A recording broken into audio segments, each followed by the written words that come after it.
Well, hello and welcome to all of you. Thank you for joining us for Unlocking the Mysteries of ALS, the next edition of our popular virtual expedition series. My name is Carolyn Thompson, and I am the Director of Philanthropy here at the University Hospital Foundation.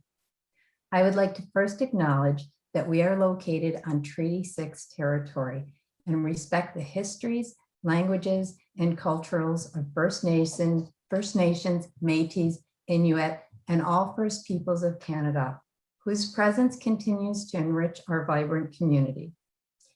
Now, to let everyone know, the audience members cannot be seen, and today's session is being recorded. We will send the link to everybody who's registered for this virtual expedition over the next few days. Next, I would like to thank our sponsor for this expedition, Mitsubishi Tanabe Canada, Pharma Canada, or MTBCA. MTBPCA believes in helping people who are struggling with serious and debilitating diseases. They are committed to engaging, empowering, and bringing hope to those suffering from complex and challenging conditions through innovation. As a nonprofit organization, the University Hospital Foundation relies on individual and corporate partners like MTPCA to advance the kind of research and innovations in patient care you're going to learn about this afternoon. This collaboration and support is the only way that devastating diseases like ALS will be defeated. We are most grateful for their interest in the important work being done at the University of Alberta Hospital by doctors such as Wendy Johnston and Sanjay Kaura. I would now love to introduce Andy Zylek, Country Manager Canada, to say a few words on behalf of Mitsubishi Tanabe. Thank you, Andy. And thank you, Carolyn, so much for this opportunity. As a pharmaceutical manufacturer involved in ALS in Canada, we have the opportunity to interact with healthcare professionals from across the country. I'm regularly in awe of the passion and dedication they demonstrate, both clinically as well as in the research they do to advance the management of ALS.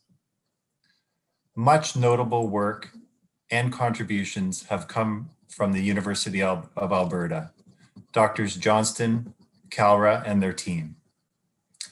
It's very important for us to support events like today, to not only highlight the research being done, but also to raise awareness of the importance of early identification and referral of possible ALS so that more people can meet reimbursement criteria for approved therapies, as well as entry criteria for ongoing clinical trials.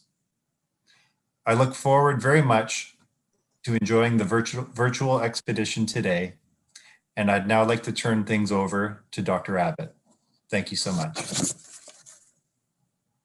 I'm going to jump in for one more quick second, just to talk a little bit more about our sessions.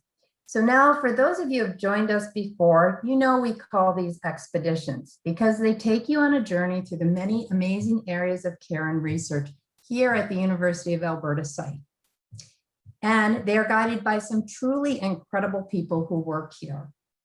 And so it's now my pleasure to introduce you to one of our very own incredible people, Dr. Jody Abbott, who is the president and CEO of the University Hospital Foundation. And Jody will get us started on this expedition. Jody? Thank you very much, Carolyn. And thank you, Andy from MTP Canada, for your sponsorship of this expedition. Partnerships and collaborations like this are the lifeblood of the University Hospital Foundation and the very many causes that we support at the University of Alberta Hospital. Some of you likely recognize the name Lou Gehrig, the legendary first baseman of the New York Yankees in the 1920s and 30s. He was known for his prolific batting skills, and he also made a name for himself for his durability.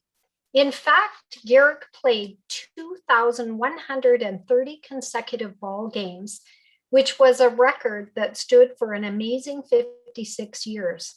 and this earned him his nickname of the Iron Horse. His playing streak and career ended due to complications from a neurologic condition called ALS. Within 2 years, it sadly took his life. That is how ALS became known as Lou Gehrig's disease.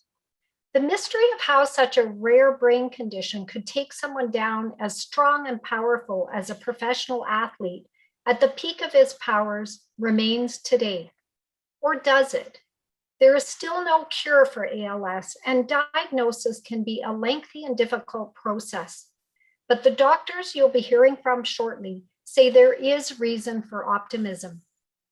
There are more ongoing clinical trials than ever before, and for the first time in 20 years, Health Canada has approved new medication for patient use, with 2 more drug therapies heading in that same direction.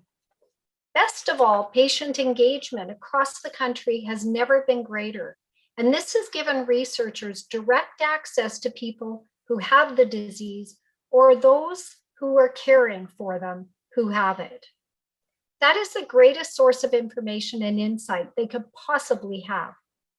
Before we hear from our doctors, I'd like to take a moment to tell you who the University Hospital Foundation is, what we do, and most importantly, why we do it. The University Hospital Foundation wants to help people live longer and better, especially those who are seriously ill or injured. As agents of hope, we boldly seek solutions to seemingly insurmountable challenges. We match the determination and intensity of the medical teams we support.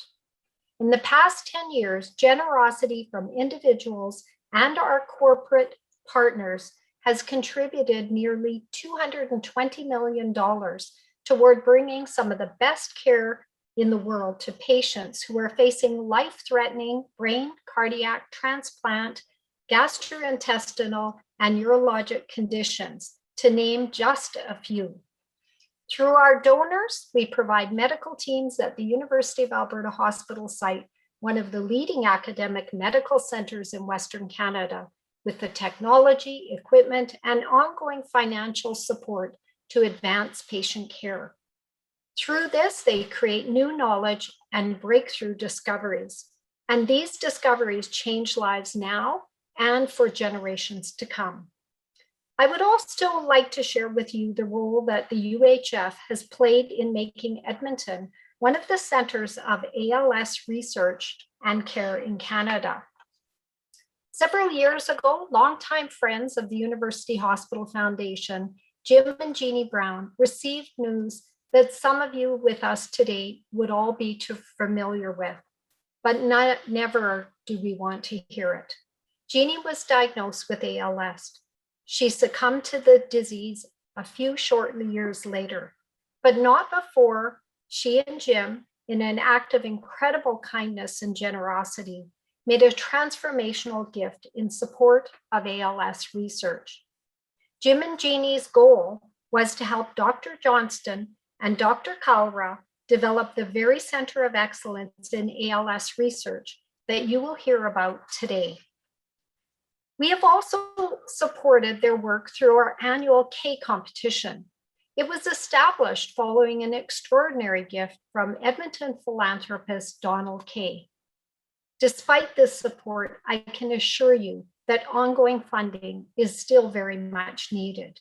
And this is important to keep the momentum going toward finding a reliable way of diagnosing ALS sooner so patients can get the care they need, finding new treatments, and improving the lives of people living with this devastating disease. And now we'd like to learn a little more about how you, our audience, are connected to ALS. We invite you to participate in a live survey. Please select the one answer that best represents why you decided to join us today for the expedition.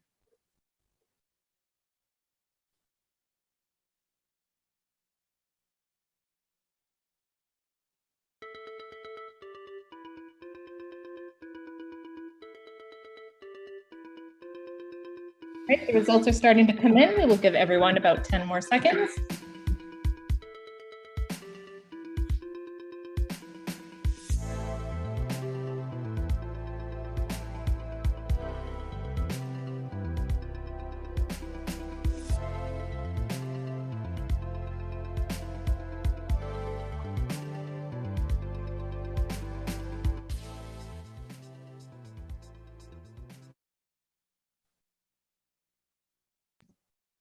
The survey is now closed.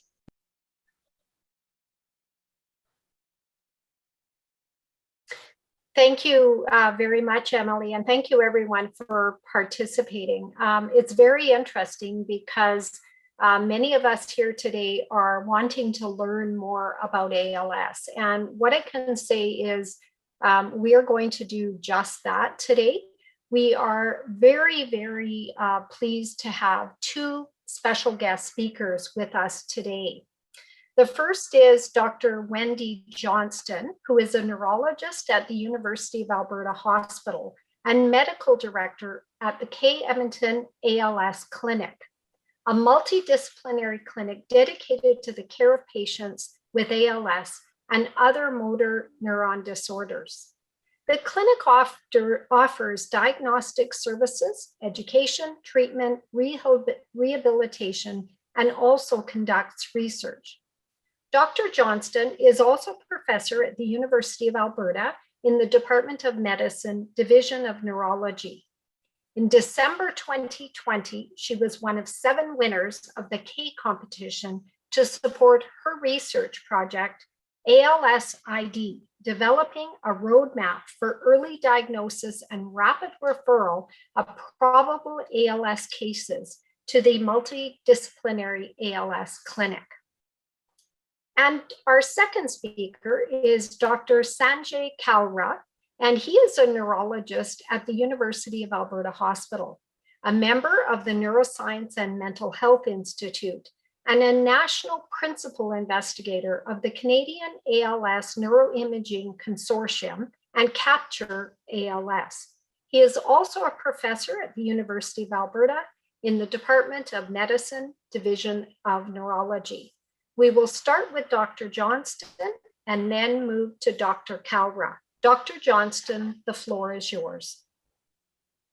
Thank you, Dr. Abbott. And thank you to the UHF team who has helped us set up this important outreach. Today, we're presenting the topic, Unlocking the Mystery or Mysteries of ALS. Next slide, please. The term ALS, or amyotrophic lateral sclerosis, was coined by Jean-Martin Charcot, who was the first to really describe it and give it its well-known upper and lower motor neuron designations. But most of us know it as Lou Gehrig's disease because Lou Gehrig, the Iron Horse, was famously diagnosed after he pulled himself from the lineup for his lack of performance. Although he's only 39 years old and succumbed quite quickly to ALS, we think of him as an exemplar of the type of person who gets ALS, a strong person in the prime of life who has no reason for illness and who's generally a team player and someone that we really want to help. Next slide, please. ALS is the most common rare disease. Even though it seems rare, a patient is diagnosed with ALS about as often as someone with MS, and many more people know someone with MS than ALS. The number of people living with ALS is much lower because it's a progressive disease with only 2 therapies that modify disease progression and has no cure. In 2000, a drug riluzole was shown to prolong life modestly, and in 2018, edaravone was approved for the treatment of ALS because it was shown to slow progression. All people with ALS experience progressive disability, maybe at different rates, but initially weak in one area, it spreads within that area or to another part of the body and ultimately involves the muscles of breathing and swallowing, which is what makes it life-threatening. Next slide, please. ALS is a heterogeneous disease, which is a problem. It's also progressive, which is the big problem. About 80% of people diagnosed with ALS will die within 2 to 5 years of diagnosis, and only 50% survive longer than 30 months. While it's true 10% can live 10 years, that's only 1 in 10. At any one time, 2,500 to 3,000 people are living with ALS. But every year, about 1,000 die and 1,000 are diagnosed. So it's a disease that hits people hard and quickly. Men tend to be more affected than women, and the age range is anything from 18 to 95, but the average is kind of in the middle, in the prime of life. There's no cure, but there are many treatment options that improve quality of life, function, and survival. Next slide, please. One of the mainstays of ALS therapy has become the multidisciplinary clinic. And this has been shown to have an impact comparable to taking a medication. People who enroll and are followed by multidisciplinary clinics live longer. They get more active treatments, they get offered the drugs that work, and they have an enhanced quality of life. It's for this reason that we think it's a priority that people who may have ALS, whether it's possible or probable, be referred as soon as that diagnosis is raised with the family, or even in the mind of the doctor seeing the patient. Next slide, please. But these multidisciplinary clinics don't come out of nowhere. Curing ALS is really because philanthropy fuels the fight. We all have heard of Lou Gehrig, but how many of you have heard of Eleanor Gehrig? This is a picture of Eleanor and Lou when he was in the prime of life. After he died, Eleanor became a champion of ALS care and ALS research, and she founded the Eleanor and Lou Gehrig ALS Center at Columbia University. This center became a leading light in the care of people with ALS and demonstrating the benefits of multidisciplinary care, and also became leaders in research. Next slide, please. Here in Alberta, ALS care faltered in 2000 when the ALS clinic was disbanded for lack of financial support. I was recruited to get it started again. We restarted due to philanthropy with a part-time nurse funded by, amongst others, Colleen Christie and her sisters of her sorority and their fundraising. And we had a speech-language pathologist who was funded by the ALS Society of Alberta. Myself and a rehab doctor, Dr. Bellamy, rounded out the initial team. Colleen Christie and her sisters raised money every year through a really amazing fundraiser at Lloydminster. And I truly enjoyed going and participating, and we were supported for 15 years to get the clinic going and to get it transitioned to the health authority. Sadly, Colleen passed away in 2015, but her legacy lives on. Next slide, please. So ALS Care in Edmonton and Northern Alberta did transition to be supported by Alberta Health and what became Alberta Health Services. It now is at 2 sites, the multidisciplinary clinic at the K Edmonton Clinic and also at the Misericordia Hospital. It's award-winning. The Lieutenant Governor awarded medals to myself and Dr. Calra, and we received an award from the Caritas Health System. The clinic is a teaching clinic where not only are we providing care, we're teaching the next generation of specialists and allied health professionals how to care for people with ALS and the importance of research. Next slide, please. The numbers of the clinic have gradually risen, not, I think, because ALS became more common in this time period, but because the word went out and we started to receive the appropriate referrals. But the provision of care, which is so important, is not enough without research. So in addition to clinical care, we started offering any research opportunity that we could, and particularly new drug trials when available. Next slide, please. We know that supportive care through the multidisciplinary clinic does impact survival and quality of life. We know that disease-modifying therapies slow progression, but we also know they have to be given early to be most effective and to be reimbursed by provincial and private insurances. And what we found, building the clinic wasn't enough. There were still many hurdles for patients to get to us in a timely fashion. Too often, the disease had advanced to a point where patients don't qualify through their health insurance for the drug therapies, and they can't volunteer for therapeutic drug trials. Next slide, please. So when Jim and Jeannie met with me to say, how could they help? How could they make Edmonton a center of ALS research and clinical care excellence? We came up with the term, we want to make everyone research ready. We wanted us to be research ready. We wanted our team to be research ready. And we want people with ALS and their families to be research ready. So we wanted to become competitive in attracting new clinical trials to our site. And we developed other research investigating the information and communication needs of people with ALS and their loved ones. We had really good results in the first years. In 2015, we had 1 clinical trial. This year, we have 12 clinical trials in various stages of recruitment and continuation. Next slide, please.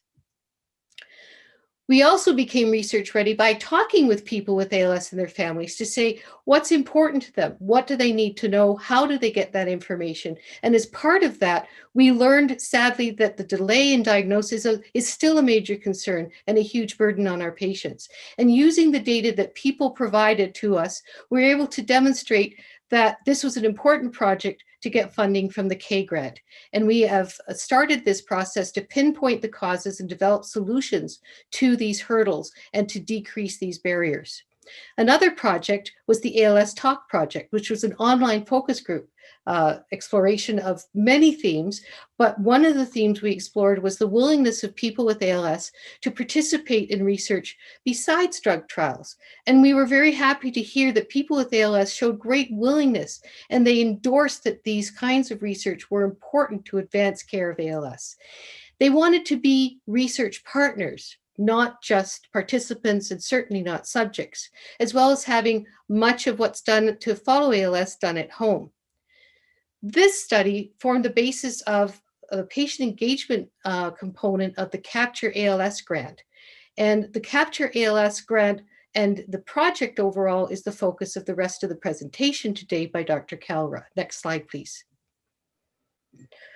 We know that worldwide there has been ramping up of the research into curing ALS. Research in ALS has never been more vigorous, but despite the strides made in the understanding of the causes of ALS and new therapies under development, it is still all too slow for people affected by ALS. In the following video, a young man with ALS struggles to walk and exemplifies the difficulties with ALS that we're hoping to relieve by future research. Dr. Kalra will be taking over and providing some commentary. If you'd cue the video, please. Here he shows how difficult it is, this young man, father of young children, simply to walk across the room. His hands are paralyzed, his shoulders and arms are weak, and his legs are stiff and difficult to make move. Despite that, he was a willing volunteer for research, and he was very supportive of what we do. And for that, we thank him and thank him for providing this video for educational purposes. Thank you for your attention.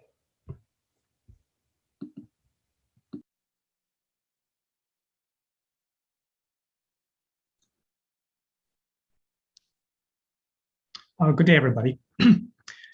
So first of all, I'd like to thank Dr. Johnson for setting up this world-class clinic for excellent clinical care, multidisciplinary care, and to provide this fertile ground for research.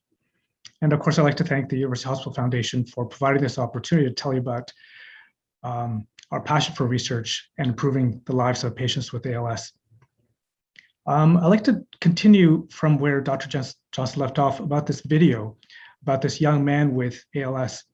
And it brings up this concept of heterogeneity or variability in how patients experience ALS. Everyone has a different journey.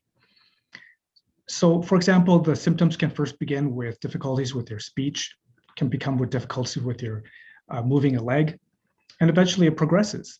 It could start on the right side, spread to the other, and vice versa.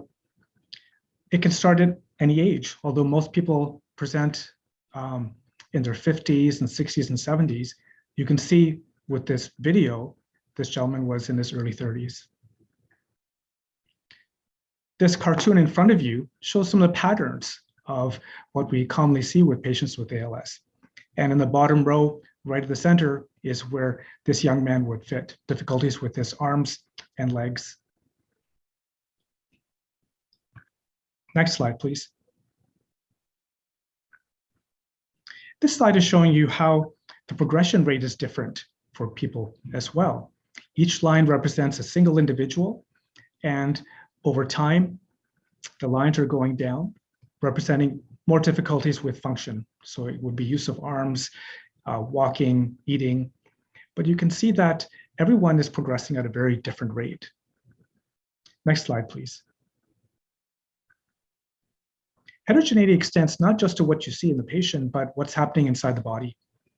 This spider web of a figure shows at the very center, the center circle, a few of the genes that are most commonly implicated in those that have familial ALS, hereditary ALS. And then the circle around it, with the other multiple circles, other genes that can be implicated. Next, that next band around it are the pathophysiological mechanisms, things that go wrong inside the body that we know in many that lead eventually to the symptoms and signs. So things like abnormal protein misfolding, difficulty with abnormal energy metabolism, inflammation. So there is a lot of biological variability, biological heterogeneity as well, and this must be a driving force as to how people look different in the clinic. Next slide, please. So this heterogeneity has serious consequences. Everybody looks different, they progress at different rates, there's confusion over other diseases that mimic it, so there's always a delay in diagnosis, upwards of a year. Delay in diagnosis means delay in initiating treatment, delay in entering in drug studies. But the challenges go beyond this. If you see the center there with all the figures, different colors, those show the different patients with different mechanisms that are individual to them. Each person is different. Everyone is given the same therapy, one drug. Some will benefit, some will show no benefit, some may even have adverse effects, side effects. We can't predict that when we see a patient. This is very different from, for example, someone with diabetes. There's a new drug on the market to lower the glucose. You can just measure that glucose and see if there's a response. We don't have a test like that. We want to move, next slide, please. We want to move towards this, not a one-size-fits-all scenario, but a personalized medicine approach to patients, where we are somehow able to subgroup patients into different categories based on what is causing ALS to them, and then give them the right therapy, the right treatment, the drug that will benefit them without causing side effects. How do we do that? Next slide, please. So this is the way we do it. We're looking for biomarkers, different types of tests that will be able to help us individualize the treatment or subgroup patients into different categories. Next slide, please. So what is a biomarker? A biomarker is a test. It is an objective and indirect measure of disease and drug efficacy.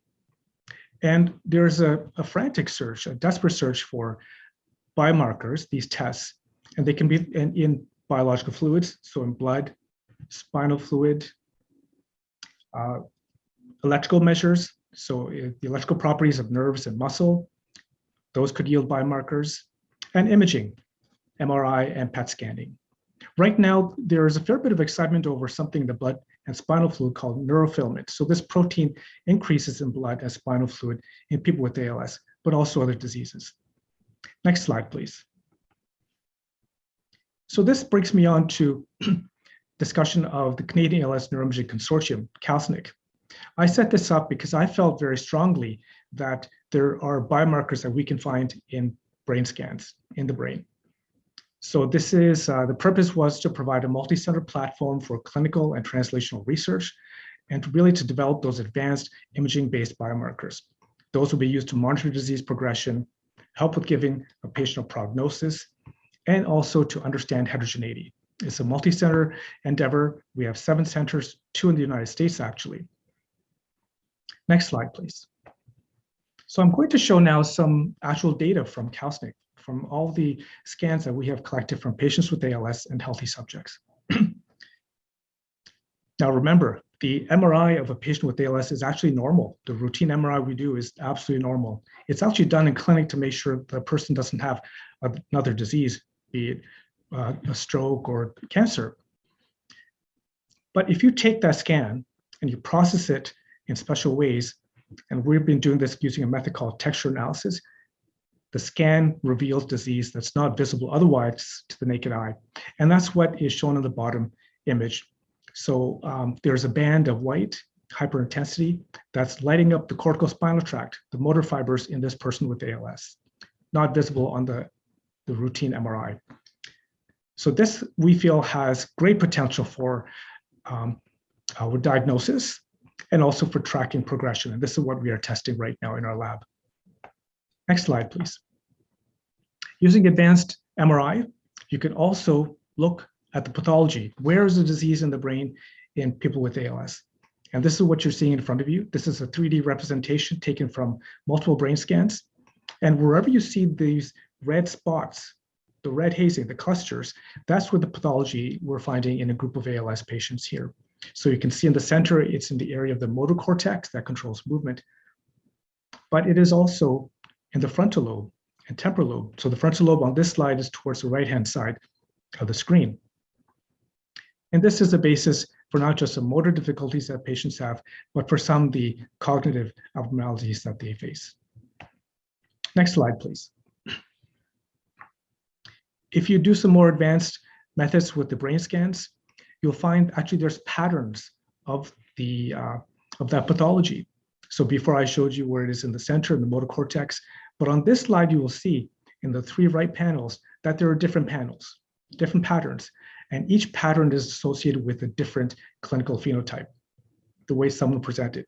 So towards the left, there's limb onset. People with symptoms first in their arms or legs have degeneration in the motor cortex area. Those that are progressing faster in the center image, they have more widespread disease. Next slide, please. So that previous slide was showing us how brain imaging can help us understand heterogeneity, where the disease is that reflects how someone is different. I'm going to show you here on this slide the wiring that we can actually assess in someone's brain using a technique called DTI, diffusion tensor imaging, also MRI. In the very top left, you see that 3D rendering of a brain. Below that, very colorful lines, and that's actually from a single patient with who's had this DTI scan. The center image is reminding us that the wires in the brain, the white matter, is not just jumbled everywhere. It actually has a purpose in the way it connects within the brain, that there is a network. There's a highly organized network. What's been fascinating over the last few years is a realization that disease can actually spread along these networks, along the wires. The wires are damaged or they're not functioning properly, and that's how they spread. Next slide, please. And so you can see here actual data, actual MRI data from Kalsnik that shows how the disease spreads from the motor cortex and spreads outwards into the frontal and temporal lobes. So we're learning a lot here again about heterogeneity. This is, again, how it might explain how people progress over time. Next slide, please. Sticking on the theme of white matter, degeneration, and DTI, you can see in the left, peering inside the 3D rendering, the red tracts, those are the corticospinal tracts. Those are the motor fibers that control movement. In a study we published last year, we showed that there's not just damage to those fibers, but actually we can track progression over time, over a period of 4 to 8 months, quite a short period actually. And this is occurring not just in the corticospinal tracts, but also in the frontal lobes. So here, a biomarker were developed to actually track progression and maybe be able to monitor the effect of drug. We took it further, next slide please, in using the same technology to see if we could address the heterogeneity. How can we tease apart the and subgroup patients using DTI? Next slide please.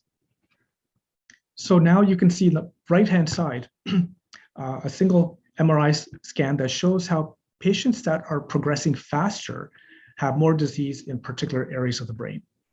Here is the corticospinal tract and a certain part of the frontal lobe. So it's, again, addressing heterogeneity, teasing apart, can we subgroup patients and use that to our advantage, for example, for selecting for drug studies that would be for drugs specifically for patients that are progressing faster or based on a particular pathophysiological mechanism. Next slide, please. This brings us to the next consortium, actually. So I've told you about Kalsnik. I am very excited to talk about CAPTURE, the comprehensive analysis platform to understand, remedy, and eliminate ALS. This takes things to a much grander level, meaning that we'll be collecting MRI data, speech, but now taking it to also collecting blood, spinal fluid, and making it widely accessible. You see, past studies have been focused mostly on one area or another, be it imaging or genetics, but people with ALS are extremely complex. And I'm hoping that we have impressed upon you that. So the more data we collect, we feel the better we'll be able to tackle the issue of heterogeneity. So CAPTURE ALS will provide the most comprehensive picture of individuals living with ALS. Next slide, please. The aims of CAPTURE are to one, next slide, please. Are one, to provide the infrastructure and tools to enable the collection, storage, analysis, and dissemination of multidimensional data and biosamples from patients with ALS and healthy subjects. And two, it will provide Canadians the opportunity to share their unique story and leave their legacy and contribute to the global fight to end ALS. Next slide, please.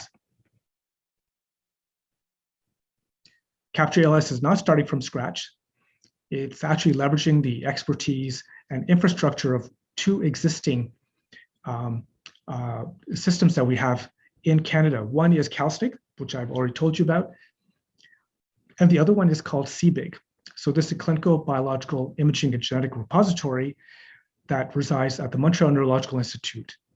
It's a core facility that provides personnel and tools to process and store biosamples from individuals.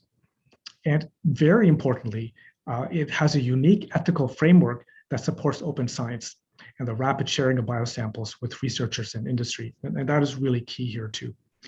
Next slide, please. The governance and scientific team of CAPTURE ALS is multidisciplinary.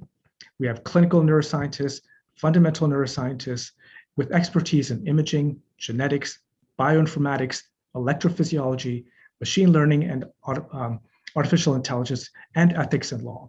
We feel this is the only way to really make this work and to achieve our goals. Next slide, please. So this is a picture a figure I put together to show you what the research journey is for a patient with ALS and where the data goes and through what labs. You can see it starts on the left-hand side with the patient. So, you have a patient there that I was examining at a research visit. If you go towards the top, they then had an MRI scan. Notably, that MRI scan, that center is a Peter S. Allen MR Center, which is received funding from UHF support. And then that data goes to a computer lab. That's my imaging lab. We produced, we analyzed the imaging data. Now in the bottom stream, the patient would provide blood, spinal fluid, that would go in a different stream. And in the center bottom, that is the bench lab of Dr. Christine Vandevelde in Montreal. And she provided kindly that image of a motor neuron. Along the path of that movement of data and biosamples, you can see in the center, there's communication. There's talk between clinician scientists and the basic scientists through those labs. This is critical. And then the next, you see there is comparison. We would compare the digital data with the motor neurons and the data arrived from the biosamples, proteins, et cetera.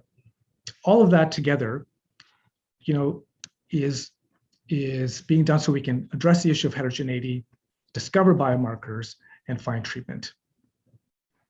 Now, really important here is this patient-centered approach. The research we're doing is for the patients, and they are participating in it. They're actually partners as well in this research endeavor. Dr. Johnson is leading the patient engagement piece of CAPTURE, and that is a central aim and part of our program. Patients will be involved not just as participants to provide data and samples, but also will be providing feedback on the process itself. If we want to change a protocol, some protocols, if it's too onerous, or if we're missing something that we should include, we are open to all that feedback. Next slide, please. So some of our initial projects we have already started include a whole genome sequence initiative by Dr. Nicolas Dupré. There's an epigenetics program as well with Dr. Rogeva in Toronto. Machine learning, I mentioned, is a large part of this in terms of analyzing this mass quantity of data. It requires special expertise in bioinformatics and machine learning. So Dr. Russell Grenier here from U of A is assisting us there. From Montreal, there is also Dr. Arturo Medina, who will be using his methods in precision medicine for prediction of progression and survival. Next slide, please. A few take-home points. Heterogeneity, or the variability in the clinical and biological aspects of ALS poses significant challenges to the care of patients and in finding effective treatment. Unlocking the mystery of ALS requires cutting-edge multidisciplinary research methods and the partnering of basic scientists, clinical researchers, industry, and patients. Capture ALS is an investment for Canadian researchers and a Canadian contribution to global ALS research. Clinical research opportunities like CalSNC and Capture ALS provide patients the opportunity to participate in research and leave their legacy. Next slide, please. I would like to end by acknowledging the many people, funding sponsors, and team members that have made the research process, starting with members of my own lab in the ALS Neuroimaging Research Unit, and collaborators across the University of Alberta, CalSNC, Capture, and internationally. Special thanks, of course, to the research participants, including patients, healthy subjects, and their families and caregivers that have supported them. I would also like to personally acknowledge the support from the University Hospital Foundation. Very early on, I received some funding support and research awards that helped me start my lab.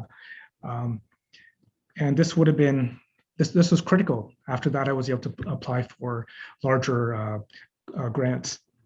I would also like to thank the support from the family and friends of Shelley Merkonjic and for UHF for stewarding that research fund over the years. Thank you. Thank you, Dr. Kara, and thank you, Dr. Johnston, for this enlightening presentations. Like everyone here, I am looking forward to hearing more from you during our Q&A session. My name is Prince Osei. I'm a member of the development team at the University Hospital Foundation, and I will be the moderator for the question and answer period of the expedition. For our audience joining us today, at the bottom of your screen, you should see a Q&A box. Please submit your questions in there, and I will read them to the doctors as they come in. We have already received several questions that came in by email and during the registration stages. And so I will ask our doctors those a couple of questions as we get the audience warmed up in sending their questions. And so you can type your questions in underneath your screen. There is a Q&A box, and I will read them to the doctors. So my first question goes to Dr. Johnston. Why is ALS so difficult to diagnose? ALS often starts very subtly. And as I said, it's usually weakness. So someone may have weakness of their hand, they may have weakness of their foot. A common cause of weakness of the hand is carpal tunnel syndrome. So if you go to a Medicenter, your primary care doctor, they'll go, oh, that's carpal tunnel syndrome. We'll put a brace in, it should get better.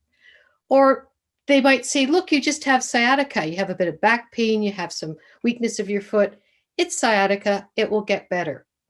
Sometimes people don't even go to their doctors because they've heard of these things and they make that assumption themselves. Sometimes they're sent to a doctor who doesn't know anything about ALS. In fact, not a lot of doctors know a lot about ALS. So they might be sent, if they have a voice change, to an ear, nose, and throat doctor who looks and says, no, it looks good to me, and sends them back. And in our system, each of these moves takes time. And as time progresses, the weakness of the hand might become weakness of the arm. And in fact, that patient might then develop weakness of the foot. And then the penny drops. But by then, they've already progressed to what we would call probable or even definite ALS.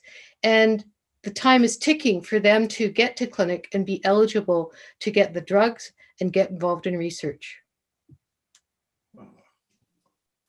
Thank you, Dr. Johnston. Dr. Kara, my next question goes to you. I do understand, and during your presentation, you alluded to, you described something called open science, that when it comes to ALS research, you're following this strategy called open science. What is this, and can you explain to the audience why it's important? Yes, absolutely. Research for very long time has followed not this process of open science.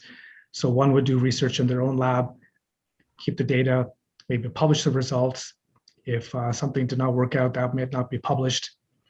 You might have samples, for example, blood. And if someone wanted some of those materials to do their own experiments, they would first have to find you, know that you're actually doing that kind of research, request it, and there would have to be legal agreements between the two labs and the universities for that sharing. That process takes a long, long time. And then even once the results are done, the paper is written, it's not openly accessible to everyone. Things have changed now or are changing so that in open science framework and open data framework, the speed of sharing and the speed of discovery are accelerated exponentially. So some of the, I think, principles here include sharing, very easy sharing, open sharing of materials and data, transparency and how those are collected, and the experiments, visibility, and reproducibility. So all of those are really, really important aspects of science. And in an open science framework, they just become much more amenable.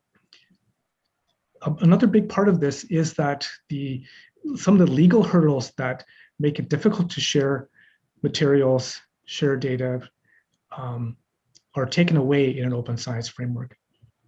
So what we have here with Capture is that the biorepository will be at the M&I where there is the open science framework. Materials, data will all go there.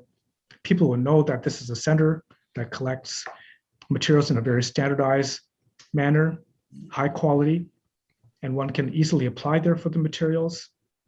And there's a very rapid process in having those materials released. Thank you. So really, we're going to be able to do the experiments faster and find treatments much faster. Excellent, excellent. Thank you so much. Back to you, Dr. Johnston. What are the ways in which ALS and MS differ? Well, as I said, ALS and MS get diagnosed at about the same rate. But MS is an inflammatory disease almost solely. And so different parts of the brain are attacked.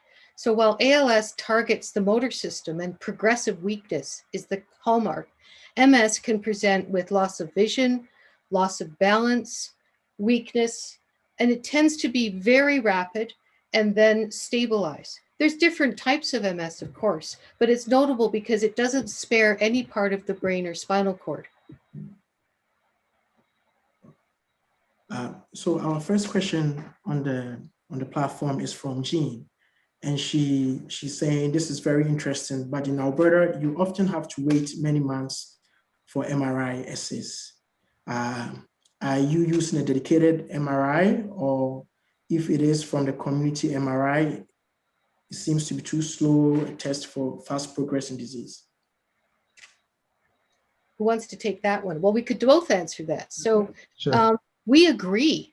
And in fact, what we really like is for anyone who has progression to be moved up the list.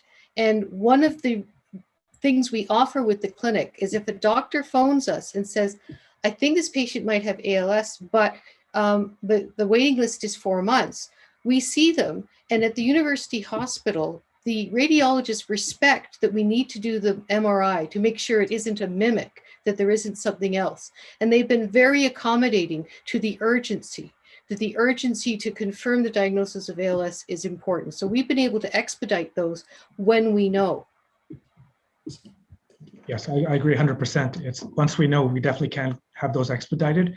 From the research perspective, there actually are research dedicated MRIs. So we have a research dedicated MRI here at the Peter S. Allen MR Center.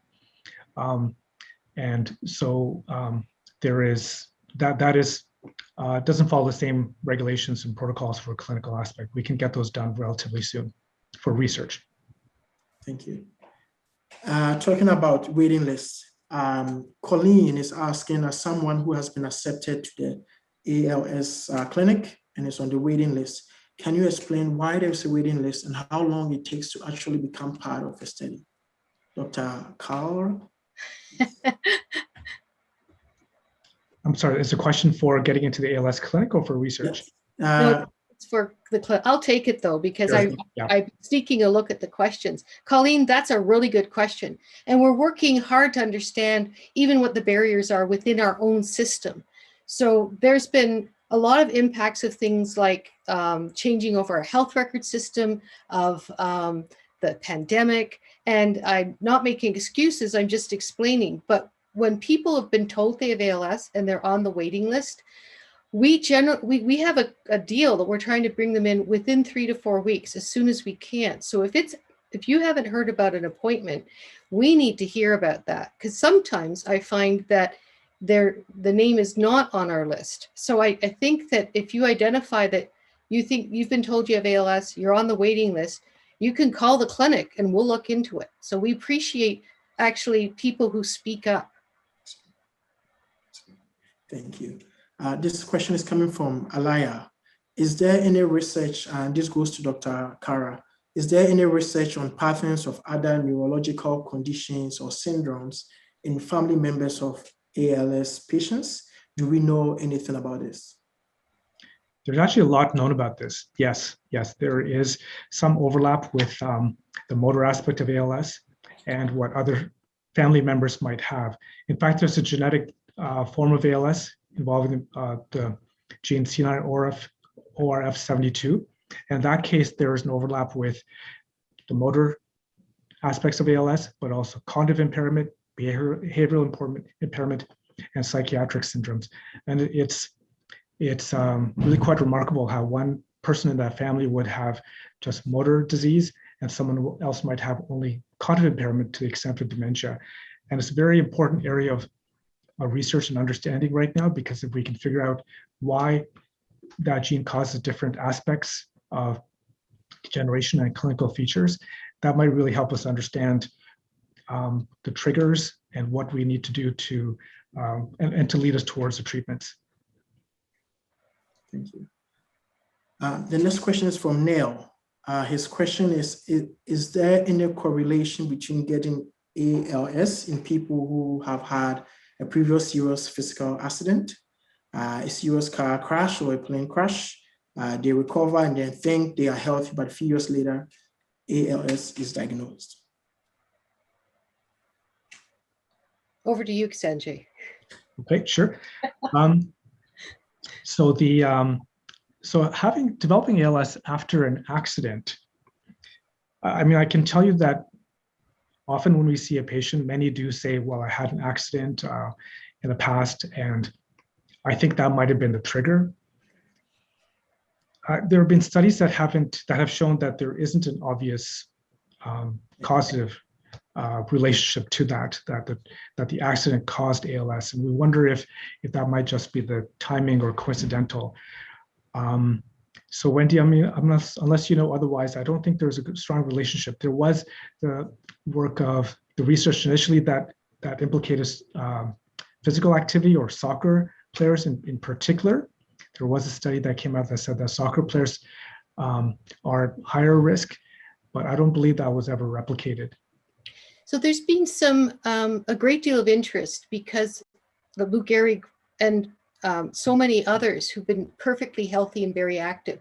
You may be aware of CTE, common traumatic encephalopathy. So ALS is one of the disorders that seems to be implicated in patients who develop CTE. So repeated trauma is felt to be an issue.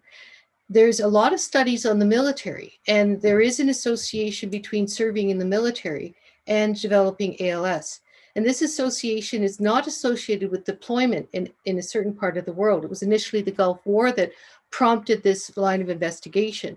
But there's something about being in the military, whether it's basic training, whether it's the continuous activity, or maybe it's the type of person who goes into the military. Maybe people select themselves, and that's kind of a false association, that it's really to do with their particular genetics. So there's a lot of interest in this area, but there isn't like a 1-2 punch that if you're in a traumatic accident, we can say your risk of ALS is increased. We can't say that.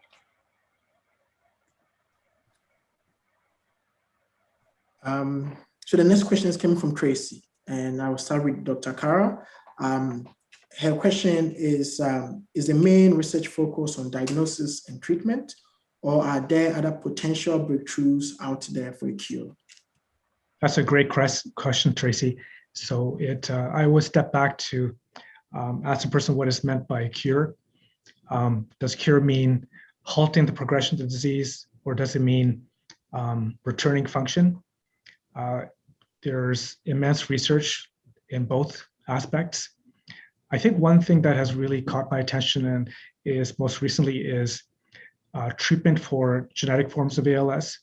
There's the antisense oligonucleotide treatments that are out right now that look very promising for certain types of genetic ALS, hereditary ALS. The thrust besides that is likely down the road we're going to have multiple medications that patients are on, and we'll be able to slow the progression significantly. We have riluzole, edaravone. You heard earlier on that there are 2 other drugs that are being considered. And I think, so a cocktail of drugs, I think, are really going to make a big difference to slow, if not really halt, progression. There is, of course, discussion always of stem cell therapy to restore function. That one is harder to promise, I think, by anyone at this moment. Stem cells do have a huge role to play in understanding the biology of ALS, testing new therapies, and down the road, perhaps it will also be able to restore function, but that's quite a ways away, I think. Okay. Thank you so much. Dr. Johnston, the last question on our platform is coming from Donna. And Donna is asking, why do patients become ineligible for some drug treatments if their disease is too advanced? It's a good question, and there's 2 answers. So one is related to the approved drugs. So Health Canada has approved 2 drugs, but the criteria to be eligible for reimbursement, so that is the health insurance rules, dictate who is eligible based on the characteristics of who improved in the original or who benefited in the original study. So that restricts the access only in that you can get it paid for. And these newer therapies are often quite expensive. So that's for the Health Canada approved drugs. If Health Canada has approved it, you can get it. But if you have to pay for it, that might be another big hurdle. Then there's volunteering for research. So you remember when people volunteer for research, they're testing unproven drugs. And if the drug is unproven, then there isn't actually a right to have the drug. So you have to prove the drug works. And so the people who volunteer have to be able to keep being evaluated. They have to be able to come into the visits and show if this ALS is changing. And it's only through that they can continue to show a benefit compared to a placebo. So the drug companies set the rules because they want enough people to be involved to prove it one way or the other. I hope that answers your question. Thank you so much. Sherry is also asking, and this is very personal. Sherry's dad had ALS 10 years ago. He attended the ALS clinic at the U of A. Would he have been genetically tested at the time? So 10 years ago, so that would be, no, we did not have genetic testing set up. And honestly, we didn't have a reason to genetically test people who didn't have it already in their family, because there was no upside. If we diagnose something, and the very off chance that they had genetic ALS, we've just created a problem for their family. We're not offering better treatment. We're not offering research. So that's really changed in the last 10 years. So 10 years ago, we couldn't even offer the test for the first one that was identified, the SOD1 mutation.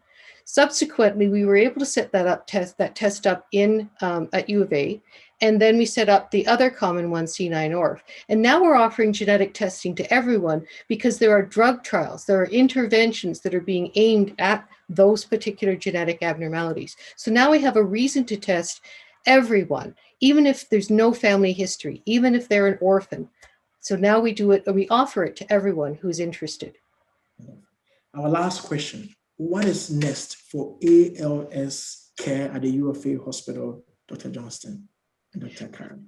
Well, I think we have to get, who was it, Colleen? We have to get her into clinic. That's what's next. I think we also need to continue working with our community to enhance the knowledge of ALS and have people understand this is an exciting time, and making the diagnosis of ALS is an important step to getting people involved in the clinical care that will make a difference and in the research that will ultimately unlock the mystery of ALS. So that's what we're really focusing on, in addition to all the work setting up Capture. Dr. Kara, any final remarks on that? No, I agree. I think what's really exciting right now is the movement, not just here, but elsewhere, to work as partners. So with basic scientists, clinical scientists, with patients and families and industry.